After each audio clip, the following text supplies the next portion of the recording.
Assalamualaikum warahmatullahi wabarakatuh. Baiklah, saya akan mempresentasikan waktu dan negara global dalam sistem terdistribusi. Adapun pengantar, yang pertama, beberapa aplikasi perlu mencatat waktu saat terjadinya peristiwa. Contohnya e-niaga, perbankan. Yang kedua, mungkin perlu untuk menentukan urutan relatif di mana peristiwa tertentu terjadi. Yang ketiga, urutan kejadian fisik berdasarkan kerangka acuan pengamatan. Yang keempat, beberapa jam komputer mungkin miring dan perlu dilakukan disinkronkan. Adapun jam acara status proses. Setiap proses dapat mengamati atau menyebabkan banyak kejadian. Beberapa peristiwa dapat mengubah suatu proses atau data. Yang pertama, sejarah sebuah proses. Rangkaian kejadian yang berlangsung dalam proses yang diurutkan secara total. Yang kedua, jam. Setiap komputer memiliki jam fisik. Yang ketiga, timestamp. Tanggal atau waktu suatu peristiwa terjadi. Yang keempat, jam miring. Perbedaan seketika antara dua jam. Yang kelima, jam melayang. Jam yang berbeda menghitung waktu dengan kecepatan yang sedikit berbeda. Yang keenam, UTC atau waktu universal terkoordinasi. Berdasarkan atomic waktu, standar internasional untuk pengaturan waktu. Inilah gambar kemiringan antara jam komputer dalam sistem terdistribusi. Adapun menyikron jam fisik. Sinkronisasi internal atau dari dalam. Yang pertama, menyinkronkan jam dalam sistem terdistribusi satu sama lain.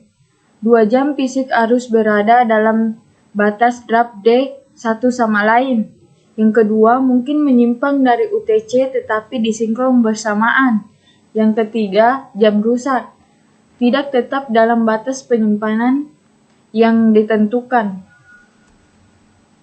Adapun sinkronisasi eksternal atau dari luar.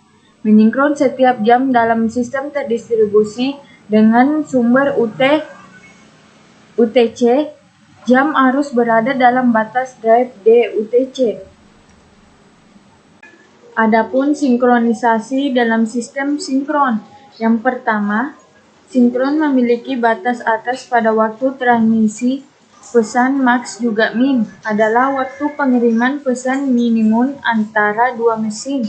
Yang kedua, pesan yang dikirim dari node P pada waktu atau jam lokal T tiba di node lain atau Q pada waktu jam lokal. Yang ketiga, bisa sekarang atur jam di node Q ke T tambah max tambah min atau 2 untuk mensinkronisasi jam di node Q dengan jam di node P. Adapun menyinkron jam fisik menggunakan sebuah waktu server simpul seperti NTP atau protokol waktu jam jaringan. Yang pertama, sinkronkan jam di setiap node dengan jam di server waktu. Mengasumsikan sistem asinkron. Adapun algoritma Christian.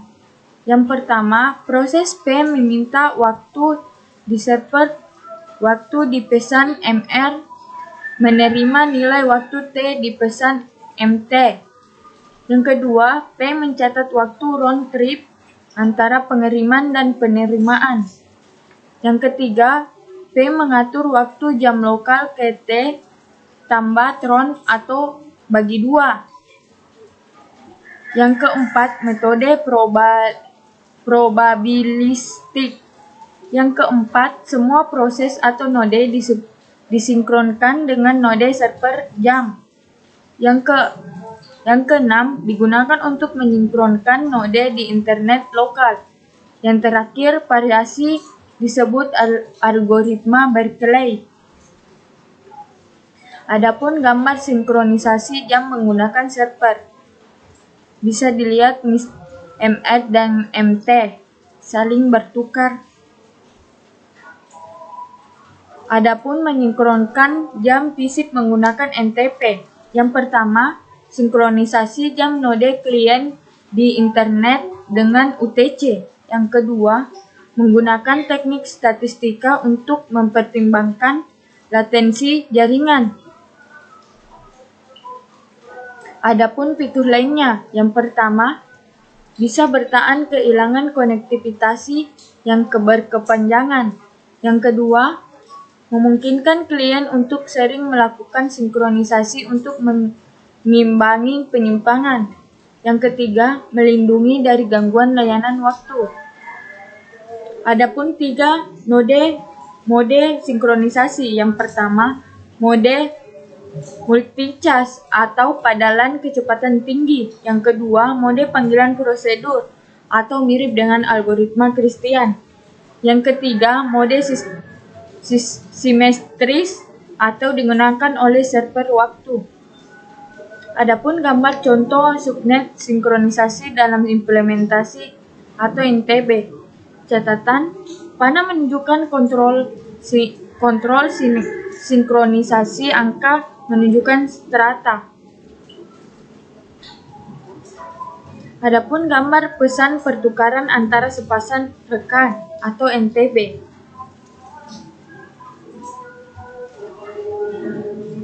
Adapun waktu logis dan jam logis. Yang pertama, dalam setiap proses kejadian di pesan, tanda panah I.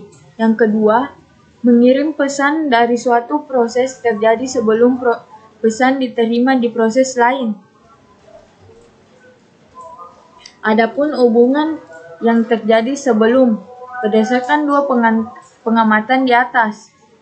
Yang pertama, untuk pesan apapun M, kirim M, tanda panah terima M. Yang kedua, jika E, tanda panah I, E, maka E, tanda panah E. Jika E, tanda panah E, dan E, tanda panah E, maka E, tanda panah E. Adapun pada gambar selanjutnya, A, tanda panah B, C, tanda panah D. Proses yang sama. Atau B, tanda panah C, D, tanda panah F. Atau kirim atau terima. A, E, atau bersamaan, tidak tahu mana yang terjadi terlebih dahulu. Adapun gambar peristiwa yang terjadi pada 3 proses, B ke C, D ke F, A ke E. Adapun waktu logis dan jam logis. Yang pertama, jam logis atau berdasarkan stempel waktu lampor. Yang kedua, stempel waktu acara E di P dilambangkan dengan LI atau E. Stempel waktu acara E di P dilambangkan dengan L atau E. Aturan cap waktu. Yang keempat, LI sama dengan LI tambah 1 setelah setiap acara di P. Yang kelima, saat P mengirim M itu piggyback stempel waktu T kirim sebagai T sama dengan LI dan kirim M atau T. Yang terakhir, saat PJ menerima M atau T, menghitung LJ sama dengan max sama dengan LJ T. Kemudian menambahkan LJ sebagai cap waktu penerimaan.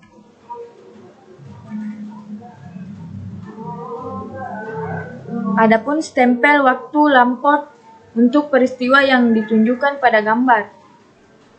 Adapun jam logis yang diurutkan secara total. Yang pertama, acara dapat memiliki jam yang sama di 2 proses PI dan PJ. Yang kedua, dengan menambahkan proses ID atau T, I, pesanan total tercapai. Yang ketiga, urutan proses tidak signifikan jam vektor. Yang keempat, menjaga A vektor V J sama dengan 2,2 1,2, dan seterusnya. Dari semua titik waktu proses yang telah dikomunikasikan dengan P. Yang kelima, proses vektor selalu didukung dengan pesanan terkirim. Yang terakhir, proses penerimaan bisa menggunakan vektor piggyback untuk memperbarui vektornya jam. Adapun gambar stempel waktu vektor untuk peristiwa yang ditunjukkan pada gambar. Adapun gambar mendeteksi properti global. Adapun gambar pemotongan. Adapun algoritma snapshot, Pendi dan Laporte. Market menerima aturan untuk proses P. Pada penerimaan P dari pesanan pen, Anda melalui saluran C. If atau P belum merekam statusnya, itu merekam status proses sekarang, mencatat keadaan C sebagai impunan kosong, menyalakan perekaman pesan yang tiba melalui saluran masuk lainnya. Lain P mereka status C sebagai kumpulan pesan yang telah diterima di atas C. Karena itu, menyelamatkan negaranya berakhir jika aturan pengiriman untuk proses P setelah P mencatat statusnya untuk setiap saluran keluaran C. P mengirimkan satu pesan penanda melalui C atau sebelum mengirimkan pesan lain melalui C. Adapun gambar dua proses dan keadaan awal mereka. Adapun gambar eksekusi proses pada gambar di atas. Adapun stempel waktu, vektor dan nilai variabel untuk eksekusi gambar di atas. Adapun gambar jangkauan antara negara bagian dalam algoritma snapshot. Adapun algoritma untuk mengevaluasi kemungkinan dan pasti. Adapun pengevaluasian dengan pasti. Itulah tadi yang sempat saya bawakan, kurang dan lebihnya mohon dimaafkan. Assalamualaikum warahmatullahi wabarakatuh.